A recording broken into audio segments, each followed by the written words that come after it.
In today's video, I'm going to talk about makeup that I skipped on. Why did I skip on it? Is it something that I consciously had to hold myself back from purchasing because maybe I already have something like it in my collection? Or is it because I completely forgot that it even existed 10 minutes after looking at it? Hello and welcome if you are new here. My name is Rachel, and if you're not new here, thank you so much for coming back. I like to look back on my new makeup releases videos every 6 months or so and kind of filter through and look at the products that I really had intentions, like full intentions of picking up, and I didn't. I like to do this and talk through the reasons why I didn't pick something up. Because just to remind myself, I don't need to buy every single thing that I like the look of. It's not possible financially, and it's not possible in terms of time. I get so many products sent in PR. I am so grateful. I am so thankful that I only have so much time in my week to be able to use makeup and test makeup. So I can't buy every single thing that I want. And this is kind of just a reminder for you too that you don't also have to buy every single thing that you want. You can, but you don't have to. And sometimes we can admire things from afar. So I would love to know your thoughts on any of the things that I talk about today. Did you pick them up, or did you also have intentions of picking them up and then you decided to not pick them up for whatever reason? I would love to know. And if you give me reasons why I should pick these products up, being like, Rachel, you skipped out on it, it's so good, you really should reconsider it, I will reconsider it for you. Not for me, for you. Sure, Jan. By the way, I will link these products down below in the description box, and everything that is on my face will also be in the description box. I did film this for a multiple palettes, multiple looks video. I will be posting that pretty soon. So the first product I want to talk about is kind of an interesting one because I did buy this product, but then the chain of events that happened after it kind of changed the course. So the first product is the Eye Sculpt Texture and Tone eyeshadow palettes from Natasha Denona. So for me personally, I love Natasha Denona products. Every single time she comes out with something, I pretty much have intentions of picking it up, unless it's something I already own from her. Like, she did that recent eyeshadow duo with 2 existing shades from palettes I already have. So when it's something like that, I'm not going to pick it up. But if she comes out with something new, I'm always kind of looking, kind of preparing myself to pick it up. And so when she came out with these 2 iterations of this new neutral palette, I was so excited. I love neutrals. I prefer neutrals over color when it comes to eyeshadow, and I love the Natasha Denona eyeshadow formula. They are $82 each, which is very pricey. And the 2 that she came out with, I was more interested in the dramatic version, just because I like more light, mid-tone, and deep in my palettes. In this dramatic one also leans a little more warm. It has more shimmers in it. So it was something I was very interested in. I actually did buy it and I received it. I bought it from her site. I received it and it came completely broken. I was heartbroken, but luckily customer service, they were very accommodating. I instantly took a picture, emailed customer service, and they immediately refunded me the money. So the fact that they refunded me and didn't send me a new palette, I kind of got buyer's remorse. Once the money went back in my account, I thought to myself, well, that $82 back in my account could probably go to something else, maybe a little more important. Does that make sense? Does that ever happen to you where you've been refunded for something and you're like, actually, now that the time has passed, I feel like I could use this money for something else. And that's kind of what happened to me. I don't want to say I'm regretting it or I'm wanting to pick it up again. I don't know. I feel like I've already said in the intro, I have so many eyeshadow palettes in particular sent to me in PR, and there are so many in my testing drawer that I've used once, some that I haven't even used at all. To add a new palette that's just going to be kind of pushed down to the bottom of the stack, and I probably won't get to it for several weeks. I don't know. I just feel like it's kind of wasteful. So that's kind of where I am at with that. This is definitely one, though, I would reconsider possibly. But where it stands right now, I'm kind of all set, but I would love to know if you picked up one of these palettes and what you think about them. Let me know, because I can live vicariously through you. Okay, so this next one is interesting. So this is the Benefit Glow La La Blurring Powder Highlighter. First of all, blurring highlighter, that seems like an oxymoron to me, but hey, what do I know? This, when I saw it, when I was, filming my new makeup releases, I was very attracted to this. I mean, highlighters are one of those things, especially just like a plain old standard champagne highlighter. For whatever reason, I'm always pulled in. Do I have a million versions of this? Probably. I mean, I can't say for sure because I don't have this and I haven't used it, but yeah, probably. Like, I have so many. I bought the NARS one earlier this year, which I love. I love. I can use that instead. Something like a highlighter or a blush or a lip product, I am a little bit more apt to a spontaneous purchase if I'm already like building a cart at Ulta, because I don't know what it is. Like eyeshadow palettes, like I said, I get them in PR all the time. I've got stacks and stacks and stacks, but I feel like with a highlighter, I can use it more often and, it's just easier to use more often. But with this, it's funny because I think maybe I said in my video, oh, if I am shopping at Ulta, I'll throw it into my cart. It's not even available at Ulta, at least the moment that I'm filming this video. Maybe it used to be. It's only available at the benefit site, Belk and Kohl's. I don't know if that means it's available at Sephora. Let me check. Yeah, I don't think it's available at Sephora either. So, I mean, it works out. I'm not going to personally place a whole order just for a highlighter, especially just like a standard highlighter like this. So that's why I skipped on it. It's $38 as well. It's not like it's a drugstore, $8 highlighter. That's very like kind of if it doesn't work, if I don't reach for it very often, I'm not out $38.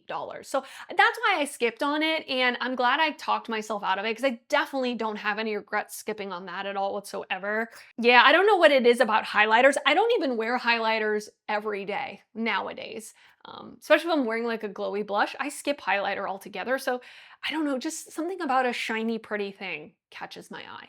Okay, so this next eyeshadow palette is from Bella Beauté Bar. It's the Unoriginal Nudes palette.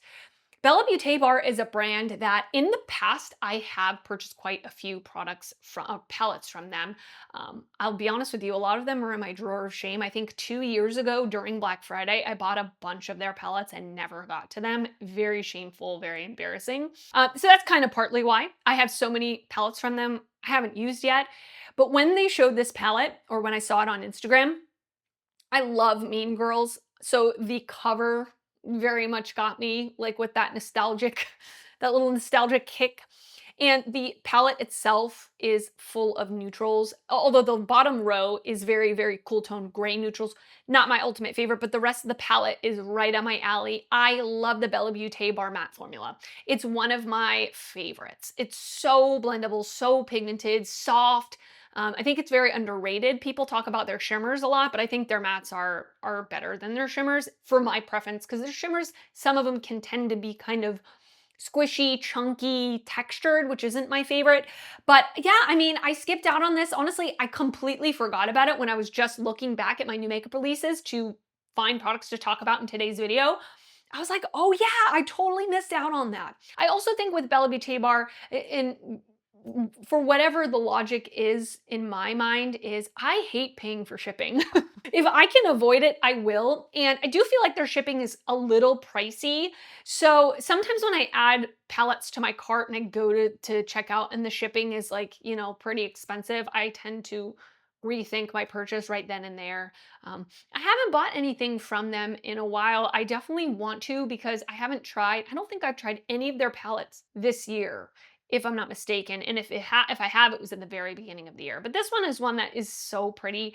I'm not really regretting it. I can look at it, appreciate it, admire it from afar, but I'm maybe looking towards a newer release from them. I think also another reason why I don't buy from them often, apart from this palette, I do feel like a lot of the times they have a lot of blues in their palettes, and I just don't like wearing blue eyeshadow. I'll never reach for blue eyeshadow off camera ever. It's just not going to happen. I'll review it on camera, but not in my preference. All right, this next one, man, I'm looking at this and I'm like, man, I would love to have this palette because it is so pretty. It's the Glaminatrix Tones of Turd palette. It's also called the Grounded palette. Same palette, two different names. This palette, in terms of a color story, is right up my alley. More grungy tones, browns, mustards, some greens. I really enjoy the matte and shimmer formula from Glaminatrix Cosmetics. Now, they are an indie brand out of Australia. So once again, in terms of shipping and wait time for it to get to me, sometimes it can take a while and it costs a lot to ship to me. But they have recently, I'm interested, they have recently on their website, they have a tab that says US warehouse stock. Let me add it to cart. I see it's for pre-order, shipping mid to end of October, which is now. Okay, so shipping is only $4.55. That's very tempting. That's very tempting.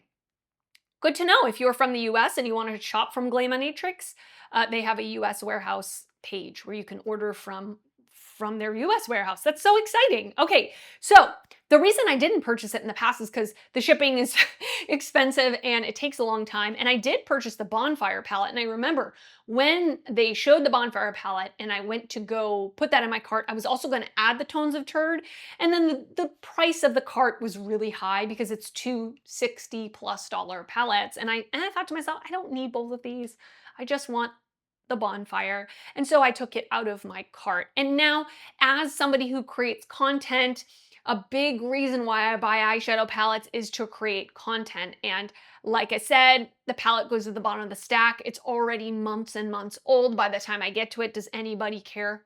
Probably. Most people have already watched reviews, have already purchase it if they wanted to, I'm not saying everybody, I'm saying a lot of people. So for me, like, the financial investment isn't there. That's why I skipped on it. So yeah, this is gorgeous. And I will link the US warehouse page on their site if you want to check it out. If there's anything that you've had that same kind of talk through in your brain, man, it's Australia, it takes a while to get to me, the shipping is expensive. Well, maybe you can check out the page, but I think I'm gonna skip on it. It is a gorgeous palette though. Okay, so one indie brand that I think is very, very underrated is Sydney Grace. Sydney Grace makes incredible eyeshadows, very good, strong matte formula, blendable pigmented, and their shimmers are really pretty, more smooth, shiny, but not ultra sparkly, really good shadows. And I've only ever owned one palette from them. It was the collaboration with Mel Thompson, and it was gifted to me by a subscriber years ago. So I've never personally purchased from Sydney Grace. So they came out with a handful of palettes in the summertime, and two of them really caught my eye. The first one was the Cozy Cafe eyeshadow palette.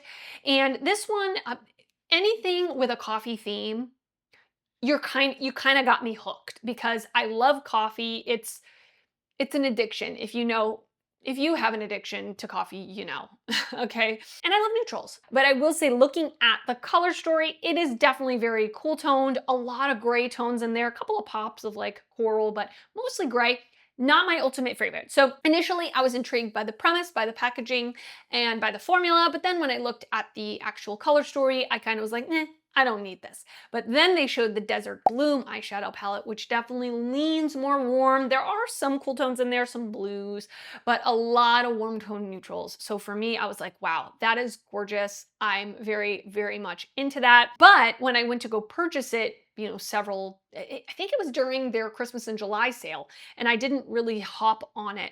And when I went to go buy it, it was sold out. And I did message them on Instagram. It took them a while to get back to me. Of course, probably my DM was buried in their inbox. But I said, when are you restocking? And I think the person said, I don't know if they said it's available for pre-order and it will ship out or what the situation was, but I kind of just I kind of forgot about it after it sold out. A lot of times with purchases, I really stop myself from impulse purchasing, especially now. I'm really cutting down on my purchasing. And if I, after a while, completely forget about it, then I know I didn't really need it in the first place. I do this with everything, not just makeup, like clothes, shoes, books. Like if I'm still thinking about it on a daily basis after a week, 2 weeks, a month, then I kind of reconsider. But if it's something I'm not going to remember, like I didn't even remember this until I was researching for this video, I don't need it. I don't need it. I do really appreciate Sydney Grace. I will maybe keep my eyes out for a future release from them, but I don't need this palette right now and I don't regret skipping on it. Another indie brand that I really enjoy is Lunar Beauty. I tried so many products from the brand and I really enjoy all the products that I've tried. Their eyeshadows, their lip products, their blushes, their highlighters, um, a lot of stuff. Their eyeshadow palettes are some of my favorites. So when they came out with a bronzing and sculpting stick, I initially was like, that is definitely something I'm going to put on my list. I'm going to put it on my list for when I do make a purchase for whatever else in the future. I will throw it into my cart. And that's kind of still where I stand. So I really do want to try this, but it is not a priority to me at all whatsoever. I wish Manny would come out with another eyeshadow palette, but I think if he did come out with another eyeshadow palette, I may stick one of these into my cart, but not something that's a priority to me. But let me know if you've tried this bronzer stick and what you think about it. What do you think about the formula, the color that you got? He's got a really nice shade range, 7 shades, which I think is great. But not a type of product I'm going to place an order especially for. And then finally, the last product I'm going to talk about today is the Douse Mendoza X Glam Light Palette. I didn't know who Douse Mendoza was prior to seeing this collaboration being revealed. And there was so many things in the collection, quite a lot of things. But the thing that caught my eye, and I did say during my makeup release, new makeup releases that I wanted to pick up, was the palette. Glamlite has a really good formula when they do it right. I do feel like they got different quality for different palettes. Maybe the factory that they use depends on the quality, or the quality depends on the factory that they use. But when they do it right, I really love their formula. When I looked at this palette, I thought, wow, this is really pretty. It's got a really good balance of neutrals and colorful tones. There's only 2 or 3 blues in the entire palette, which is for me a pro, and I like the packaging. So it was definitely something that I was intrigued by. It's $35, which I think is very affordable. I hadn't bought anything from Glamlite in a while, so I was putting it on my radar. But once again, this is kind of falls under the category of I completely forgot.